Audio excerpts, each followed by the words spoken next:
అందరికీ నమస్తే. Welcome to Srirekha talks. మనం ప్రతి పండగకి పులిహార నైవేద్యంగా పెడతాం కదా దేవుడికి. మరి ఈ విధంగా చేసుకుంటే చాలా టేస్టీగా ఉంటుందండి.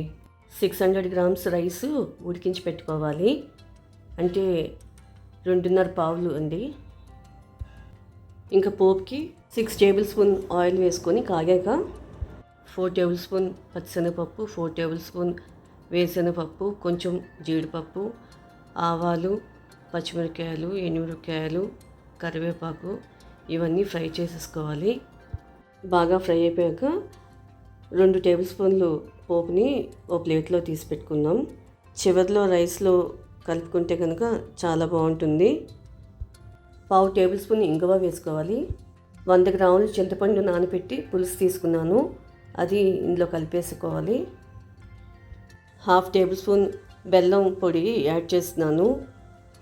అలా యాడ్ చేయడం వల్ల చాలా టేస్టీగా ఉంటుంది పులిహోర. 1/2 టేబుల్ స్పూన్ పసుపు, 2.5 టేబుల్ స్పూన్ సాల్ట్. ఈ కొలత ప్రకారం అయితే కరెక్ట్గా టేస్ట్ సరిపోతుందండి. ఎందుకంటే మనం నైవేద్యం పెట్టేటప్పుడు టేస్ట్ చేయలేం కదా. 1/2 టేబుల్ స్పూన్ మెంతి పొడి వేసి కలిపేసుకొని 2-3 మినిట్స్ ఉడకపెట్టేసుకొని కొద్దిగా వేసుకొని పులుసుని రైస్లో ఇలా కలిపేసుకొని ఇంకా లాస్ట్లో పక్క పెట్టుకున్న పోపు ఉంది కదా, అది కూడా యాడ్ చేసేసుకొని నైవేద్యం పెట్టేసుకోవడమేనండి. చాలా టేస్టీగా ఉంటుంది. మీరు కూడా ట్రై చేసి మీ ఒపీనియన్ కామెంట్ ద్వారా తెలియచేయండి. ఈ వీడియో కనుక నచ్చినట్లయితే ప్లీజ్ లైక్, షేర్, సబ్స్క్రైబ్ చేసుకోండి. Thank you for watching.